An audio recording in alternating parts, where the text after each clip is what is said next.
Hello, my name is Leonardo, aka DJ Show Up Pop, and I'm just here to show a package I've gotten in the last week. I got this package in. It's a package of 20 LPs. I got a bunch of singles and CDs as well, but I usually just talk about the albums I get.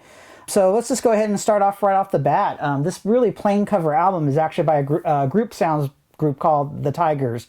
This is their second studio album called Freedom, Hope, and Friendship, and they had a lot of live albums, so you might see their catalog and you might see like a lot of records, but in reality, they only had two pure studio albums of brand new material. The first one is called Human Renaissance. This is the second one. This one came out in December 15th, 1970, and it's a really good transitional record from GS to what rock would be in the 70s. And Zuzu, who wrote the music, the lyrics for Macross Do You Remember Love, this is one of her first earliest lyricist project that she did. She wrote lyrics for a good 4 or 5 songs on this album, but it's a very plain album, the cover, but it's a good rock album. But unfortunately, I believe that the Tigers were really just too connected to group sounds. So by time the new rock, which was the term for the new rock bands that were coming out, like bands that sounded like Led Zeppelin and Black Sabbath in Japan, the Tigers were kind of seen too much as almost like a boy band. Even though their music, this album and Human Renaissance, is actually just some incredible music. They're really incredible musicians, especially the drummer and the bass player. And so this is their second album. They would break up shortly after this album, like I think within that next year. Kenji Sawada, of course, is the most famous member of the band. He ended up being a big singer during the 70s and 80s and 90s, and really kind of an iconic guy. But as I stated before, this is where he got his start, was this band, The Tigers. So it's a pretty cool little package here. If you look at it, it has it's like an envelope. It opens up and you tie it with the stick here. And what's fascinating about this album is that it's one of the first albums that just come with a lot of swag inside of it. So not only do you get, there's a picture I couldn't pull out, but it's a picture of the band like printed on a hard cardboard. And then there is another picture of the band, which is this one right here. And it has the lyrics to the album right here and all the other information. And you get 5 individual posters of the members of the Tigers. So you get these 5 like full body poster here of Tigers members. And so yeah, it's pretty cool. It really kind of predates what would really happen in this, especially with idols.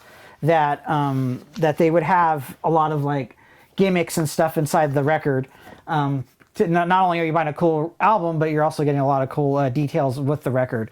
So okay, so that's that. I got this because I'm doing a retrospective on the Tigers, and I didn't have this album. Actually, my first trip to Japan, I did pick up this album, but it didn't have any of the posters in it. So I bought a second copy of this album. Oh yeah, one last thing too, real quick, is that what's cool about me picking up this album is that I have the original sleeve right here, which is just a basic plastic sleeve, and it's kind of hard to read, but it says Yamano Music, which is in Ginza, and it's still there. It's a record store. You can buy instruments and stuff. And what I like about this is that this is the original outer sleeve that came with this album from 1970, and it's cool to have the Yamano Music logo. And ironically, my first trip to Japan, I did go to Yamano Music, I did buy a CD, and I bought a CD of this album. So it kind of came full circle with me about picking up this album and it having an original Yamano Music Corporation logo at the bottom of the record. So I'm pretty happy about that. All right, so the next thing is, this is, like I said, I'm getting more Sumiko Yamagata albums. This is her second album, folk album number 2, and it's subtitled About That Day, Anoshita no Koto wa. This came out in September 73. It has 2 songs by Ryoko Moriyama, and if you know her, she did actually have a city pop album in the late 70s, early 80s, but she was kind of known as a folk artist, and so she wrote a couple of songs on this album, so it's kind of cool. And also, Sumiko wrote a lot of the music on her albums as well, so it wasn't like she just had people writing for her. She was actually a singer-songwriter, and it kind of goes all the way up through her career of her just writing songs and stuff. But this is her second album. I'm missing the first one, and I'm missing the third one, and then there's 2 greatest hits I have to pick up as well. So yeah, I'm pretty happy about getting this one, and I actually kind of like this one a lot. Out of all her earlier albums, it has a nice mood to it. There's a nice like dark Kayo moodiness to the album that I think is just really cool. So all right, let's go ahead and move on to the next one here. All right, so these were the last two Yoko Nagayama albums that I picked up. She was a Victor artist, and she was one of the bigger idols on Victor during the mid to late '80s. And she, her cover of Venus is a real well-known city pop song that many DJs play. And her albums are kind of hard to find, and Venus is okay. And I've kind of piecemealed them because none of them are really, I don't want to say expensive. I mean, they're like 2,000 yen, but the last two are up there around 4,000 or 5,000 yen. And she's great. She's a great artist. She was from a children's choir before this, and then she got a Victor children's choir, and then she got bumped up to be an idol. And she was only an idol, I think it's for 5 years, I think 85. This album came out in December 1st, 1987, so it's even later than I thought. She did her 5 albums, a remix album, and she did a greatest hits album, which I have after this one. And then she stopped and took a break, and then she came back as an Inca singer, a shamisen, a very, very good shamisen player. And that's what she's been doing for really the last, since 1992 is when her Inca album came out. And that's what her career's been. So she's never went away. She doesn't do the idol. She doesn't do Kayo or J-pop or anything, but she does Inca and she does shamisen. And if you plays a shamisen, and if you actually go on her videos online, most of the videos are going to be actually from the last 20 years of her being a singer. So it's cool. I really like that she did something that she really enjoyed and moved on with her career. And she's never kind of blown off. There's videos of her older singing some of her idol output, but her heart was into Inca and playing her shamisen. And it's really cool that she did that for her career till this day. She's still putting out music, still doing concerts. So this is her debut album, and it's a really cool album, actually. I played it. A lot of great writers on it. Shiro Shigusu, Shinfa Kong does a lot of the lyrics. Keisuke Kuwata from Southern All Stars, and Yoshika Miura is also wrote the lyrics for their albums. It's a nice album. It's a really, really mature album for a debut album. It's not like an in-your-face like idol album of pure popness or anything, but it's a really good album, and it's a good start with her. So.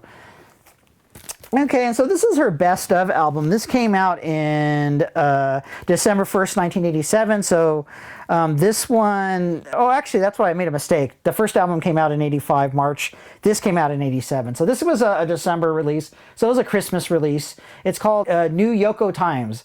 And it's basically a singles compilation of the singles up to this time. And I believe I put the credits on Discogs, but I still kind of have to do some research. But I think there's 3 new songs on it, as well as the singles on it. Yeah, it's a cool album. Again, another one, it's going to cost you around 2,000 yen to get. If you can get it under 2,000 yen, under 1,000 yen, that's pretty good. But like I said, every album I bought for her has always been over 1,000 yen. So this is her one single compilation that she had. She did a remix album on CD, and then that was it for a few years until her Inca career started in 92. All right, so I've been collecting the Onimage singles, the first run of it, and so I was introduced through her with the Creamy Mamie Magic Girl singles that she sung. She was the voice actress, and she did the theme songs for the Creamy Mamie anime. So I picked up 2 of her singles, and they're both fantastic. And so looking at her other records, I thought, hey, I should maybe pick up another album by her that's not related to the anime that she worked on. And I picked up this one just because I like the name. It's called Backseat Lovers, a great cover. It's actually a mini LP, so it only has, I think, 6 songs on it or 4 songs on it. I think it has 6 songs on it. It's super cool. I didn't know, because again, I put the credits in it, that Ken Takahashi wrote the music and produced the whole record. And it's awesome. He's one of my favorite writers. He wrote a lot of Yoko Origami. He was kind of one of the better writers for Onyanko Club. And anything he touches is always just a fantastic song. And he just always had like a nice rock sound that was authentic, as opposed to like pop rock. And his singers he always just wrote good songs. I think he wrote the best songs on Onyanko Club albums. He always wrote like the funky, like garagey song on it on every Onyanko Club. It was like, there's the Ken Takahashi songs. This blew me away. I don't know if he produced her entire output, but it's really cool that he had this one album by her that he did for her, and it's really, really cool. All right, so here we are with, let me get to the next page here. This is a Minako Honda, a Midnight Swing, 12/16/1987. This is one of her later albums. Again, she was much more of a later idol like Yoko Nagayama.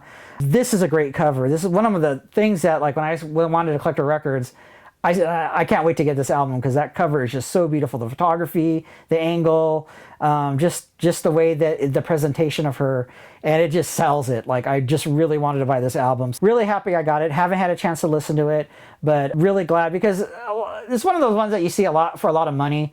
But I ended up getting it for like 500 yen, so $5. So I'm kind of glad I waited. I didn't drop a lot of money to get it.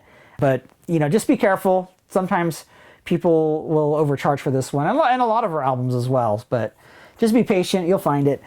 All right, so we're going to go to Kiko Mizukushi. I have 2 albums by her that I got.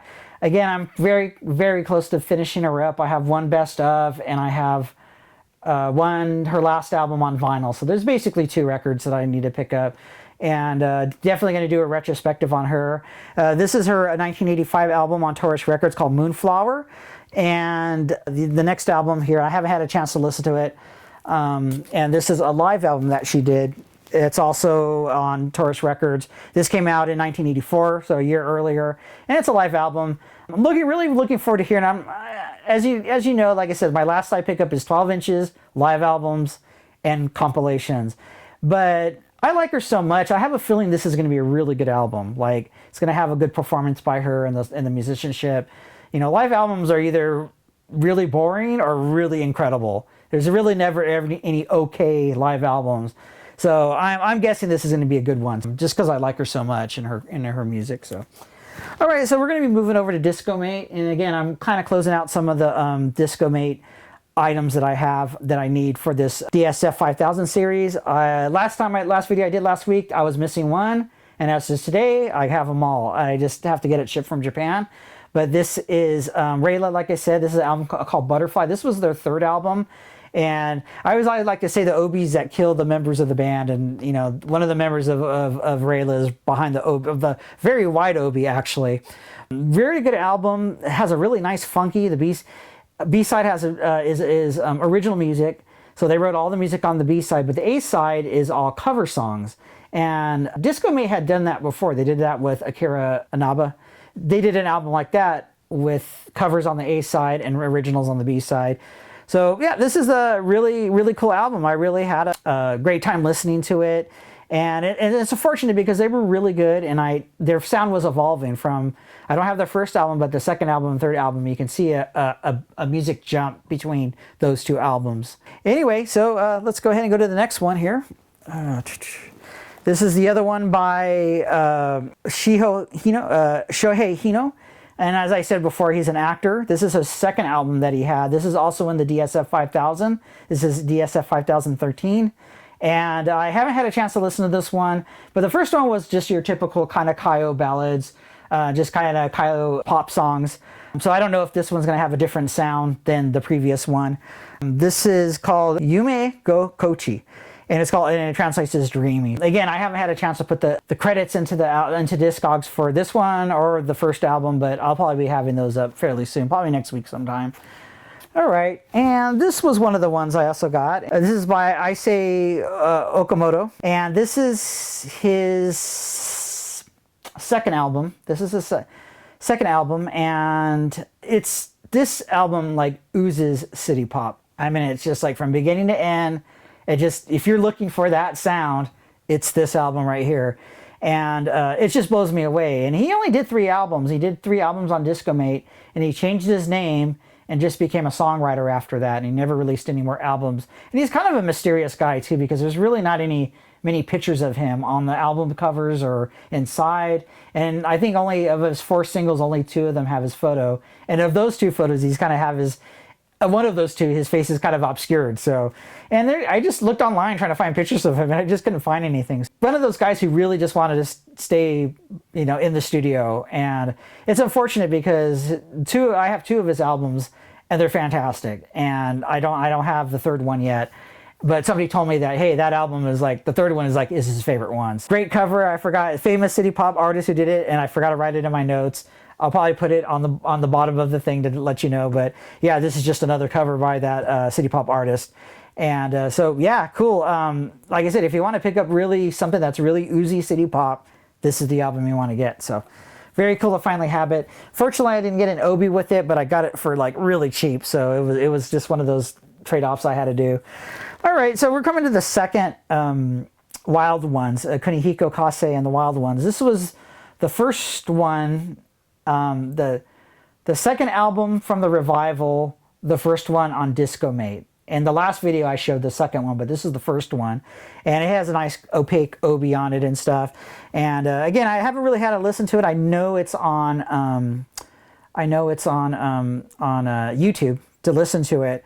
But yeah, great cover, and I'm a big fan of the Wild One, so I'm looking forward to listening to the album and taking it in. So all right, so let's go to the next one.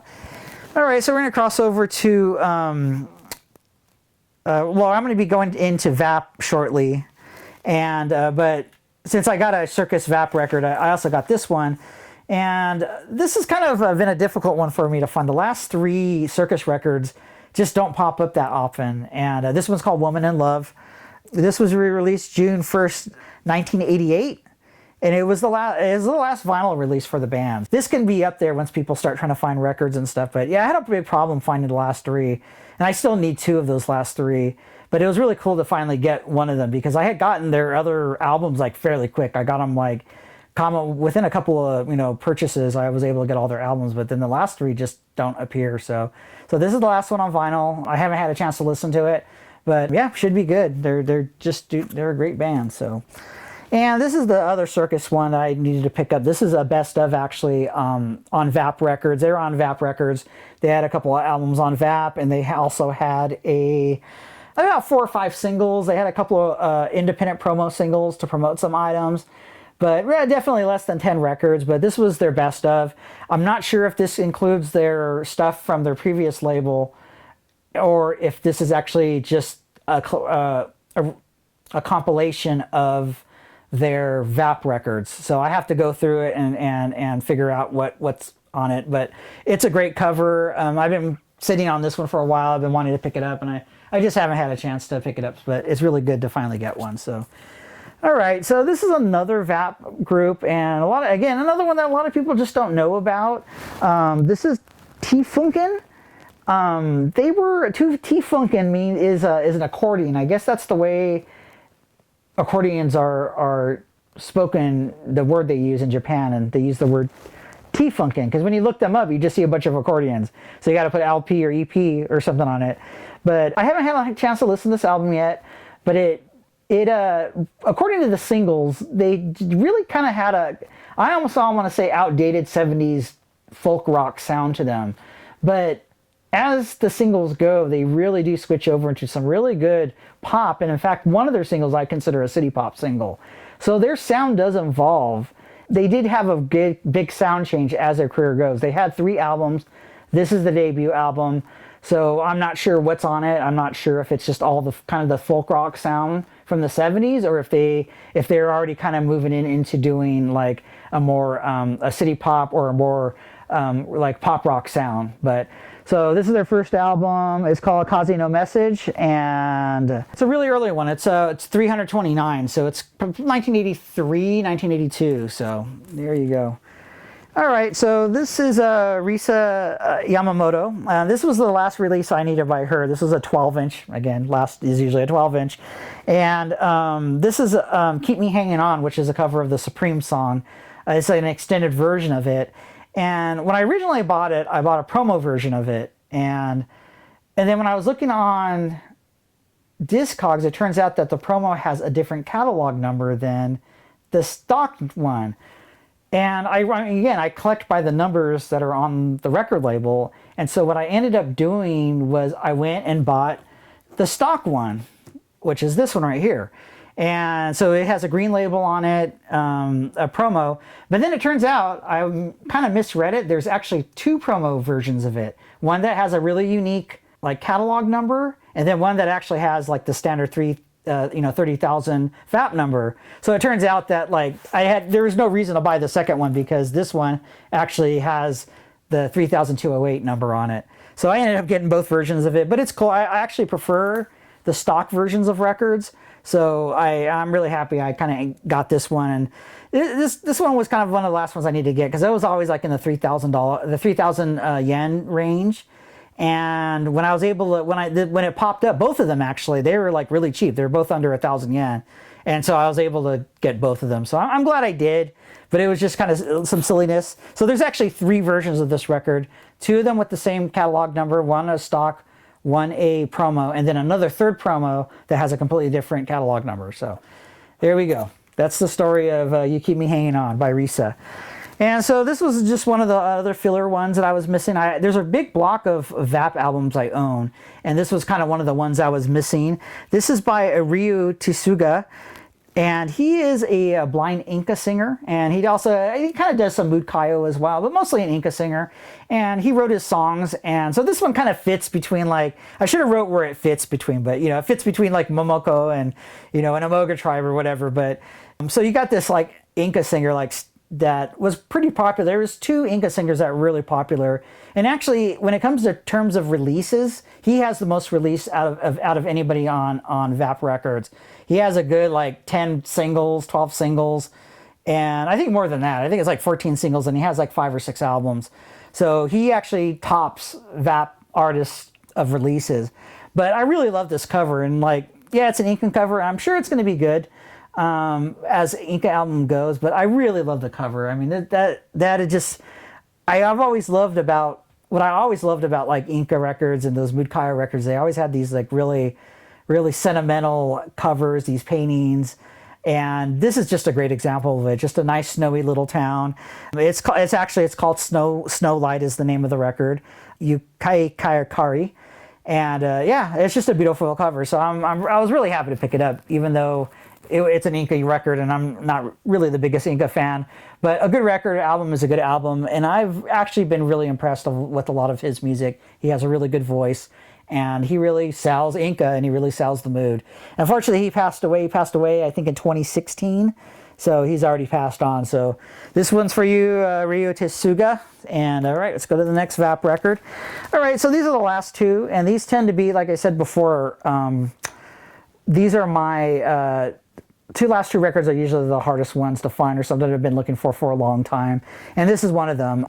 This is Kaori Sugi.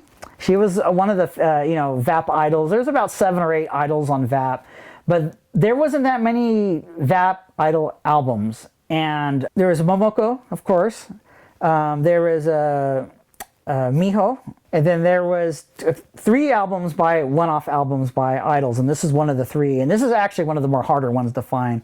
And this was one of the ones like, by any means necessary, I'm going to buy this album, because she has 3 singles on VAP. And all 3 of those singles are just fantastic. They're just like the best 3 singles on VAP. And she has a great voice. She's more of she's a good example of a model who sings. She wasn't really an idol per se as a singer, but she did a lot of modeling, and so they brought her in. And you always want to just kind of make your idol, your model, mean more dynamic with more music. And it's her singles were great, and I've listened to the album. It's a great album. I'm only down to one last Idol album, and that one's not really too hard to find. So I kind of got the 2 most difficult ones, and this was the last one. But it's a great cover. It's one of those, like, after a while you just dream about it, and it's like, I'm gonna get it one day. And it finally popped up, and I did pay for it. It did cost me some money, but I'm really glad I did, because it is one of the more harder Idol records to locate. If you collect VAP and if you collect idols on VAP. So there you go. All right, so this is the last one. This one might be a little bit out of nowhere, because I haven't really been buying a lot of RVA records recently, or Air Records, or Deerheart. I really kind of just been focusing on VAP. But this is a RCA record, and this is Minako Yoshida, Flapper. This is from 1976, and it's a fantastic album. Some of my issues I had, I don't want to say issues because it's great music, but the 4 albums I have by her from RVC, there's 3 of them, her debut on RVC, a live album, Twilight Zone, and Flapper. And she really has, and I like it, don't get me wrong, I don't want to put those albums down, because I think they're brilliant. But she has a very like Carole King vibe with her, piano playing and Laura Nero. She really has that vibe, and that's what I like about it, because I'm a Carole King fan and I'm a Laura Nero fan. But this album is fantastic. I hadn't heard it, and it's just a relentless funk soul album, and just from beginning to end, every song. There's a couple ballads on it, but again, she's a brilliant songwriter, and she just rolls across that album, and I was blown away. I just because I was thinking her Alpha Records is when she really kind of went that direction, and so when I heard this as her second RVC record, I was blown away that what a fantastic, brilliant album this is. So I tend to not want to listen to stuff on YouTube. I want to be surprised, put on the turntable and hear it. I'm not 100% about that. I'm saying 50-50, but this is one of those ones I just never listened to even online, and it was nice to finally to hear it and to be blown away by it. And definitely one of the best RVC era and in the 70s release ever. It's fantastic. And if you don't have it, get it, download it, get the vinyl, get the CD. Again, I don't care what format you buy, just celebrate the artist, share it with your friends. And this is a good example of something you should share with your friends. So, all right, so those were my vinyls, 20 records. Again, I got this last week. I filled up a bunch of holes that I needed with some other stuff I got. So I have my next two videos is going to be a VAP retrospective of the first 10 singles, and an artist retrospective from VAP Records that's kind of been forgotten. And so those are my next two videos. I won't be getting a package for another maybe 2 to 3 months, because I order a bunch of records and I get them shipped at one time.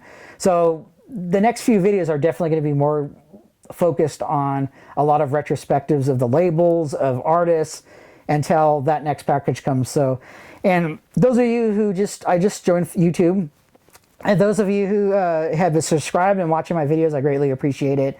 I'm making improvements each video. I try to do something different to make it a little bit better. So I appreciate everybody who's been watching the videos, and I love learning about these records, but there's always something new to learn, and that's what I'm about. And so thank you again. And the next video I'll probably be filming tomorrow, or for sure by the end of next week. Thank you very much. I appreciate it.